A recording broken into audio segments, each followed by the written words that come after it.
देवसी नारद गुरुदेव के द्वारा रुक्मिणी भगवान की हो गई। रुक्मिणी को भगवान मिल गए। रुक्मिणी को थोड़ी देर के लिए बुद्धि मान लीजिएगा। वही लोग इस धरती पर दिव्य हैं जिनकी बुद्धि ने ईश्वर को स्वीकार कर लिया। बुद्धि कुछ न कुछ तो स्वीकार करती है। ये बुद्धि जब दुनिया का वर्णन करती है, दुनिया का चिंतन करती है, उस समय वो बुद्धि मंदोदरी की तरह हो जाती है। फिर उसके सुहाग में रावण ही लिखा है। और जब यह बुद्धि ईश्वर का चिंतन करती है, भगवान का चिंतन करती है, तो फिर वह बुद्धि राजा दशरथ की बुद्धि हो जाती है, जो परमात्मा को प्रकट कर देती है, ईश्वर को जन्म दे देती है, उसका भगवान चल करके आ जाता है। बुद्धि मंदोदरी जैसी हो जाएगी तो वहां मेघनाद पैदा हुआ।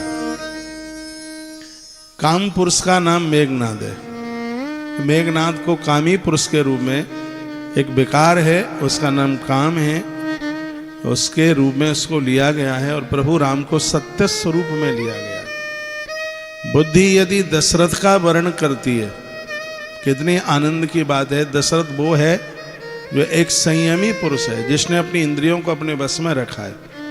बुद्धि संयम की तरफ चलेगी तो वहां प्रकाशधारी सत्य के स्वरूप साक्षात परमात्मा आकर के प्रकट हो जाएंगे। और यह महापुरुष तो बड़भागी हो गए, राजा भीष्मक, जिन्होंने अपनी बेटी भगवान गोविंद के लिए, भगवान श्री कृष्ण के लिए दे दी। बात तो बहुत है कहने के लिए, लेकिन टाइम ही धीमे धीमे, आज 7वां दिन, आज की मेरी यात्रा बहुत बड़ी यात्रा है। यहाँ बेटियां बैठी हैं और कुछ मैं यहाँ से निवेदन करूंगा, वो आप सुन लें। प्राय है माता पिता यह सोचते हैं हमारी बेटी घरों में जाए, कुछ काम धाम ना करे।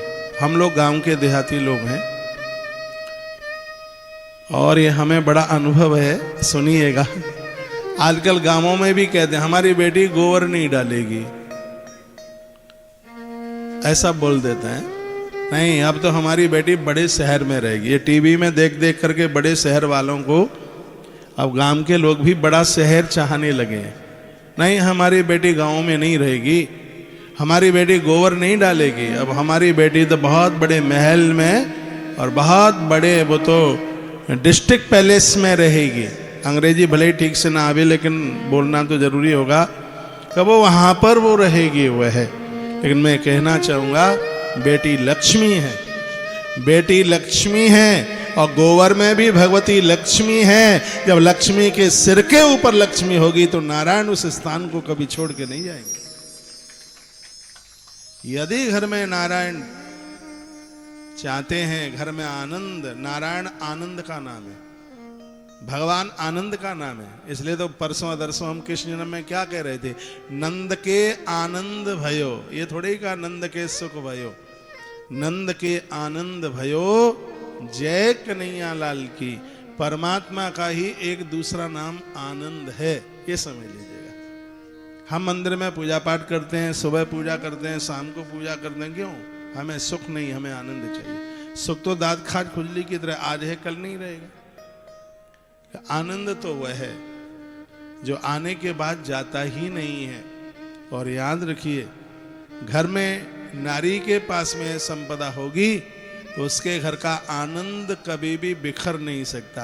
पूरे परिवार को आनंद देने वाली एक नारी है। यह एक बहुत बड़ा वैभव है, इसके द्वारा ही घर में बहुत आनंद होता है, घर में समृद्धि बढ़ती है। ये तो समृद्धि का खजाना है, कोई इसको पहचान तो ले। ये दुर्भाग्य है, पूरा जीवन निकल जाता है, लोग अपने घर की इस लक्ष्मी को नहीं समझ पाते, ये देवी को नहीं समझ पाती। यह प्रसन्न है तो 365 दिन दिवाली है, यह प्रसन्न है तो हर क्षण हर पल उत्सव है। पूरी दुनिया मेरी बात ना मान पाए तो इतनी माताएं यहाँ बैठी हैं, आप तो मेरी बात मान ही लेंगी। आप अपने बच्चों का भविष्य चाहती है और आप अपने आप को बहुत सुखद जीवन में आप चाहती हैं, तो वह करो जो माता रुक्मिणी ने किया। रुक्मिणी को तब ही तो कृष्ण मिले। क्या किया रुक्मिणी ने? रुक्मणी भगवान को जब पत्र लिखी है, कात्वा मुकुंद महति कुलशील रूपा विद्या वयोन्द्र बड़धाम विरात्म तुल्यम धीरा पतिम कुलपति नवड़ित कन्या काले निशंग नरलोक मनोविराम। बहुत प्यारा श्लोक है। इस श्लोक में कहा गया भगवान कुलशील स्वभाव सौंदर्य विद्या अवस्था धन धाम इन सब चीजों में आप अद्वितीय हैं। मेरे पिता के पास क्या है जो आपको वो दे सकते हैं, लेकिन मैं दो चीजें आपके पास लेके आ रही हूं, एक है गुण और एक है कुल। अपने बच्चों की शादी करें, चाहे आप बेटे वाले हों चाहे आप हों बेटी वाले, ये दोनों चीजों को देखना, एक कुल और एक गुण।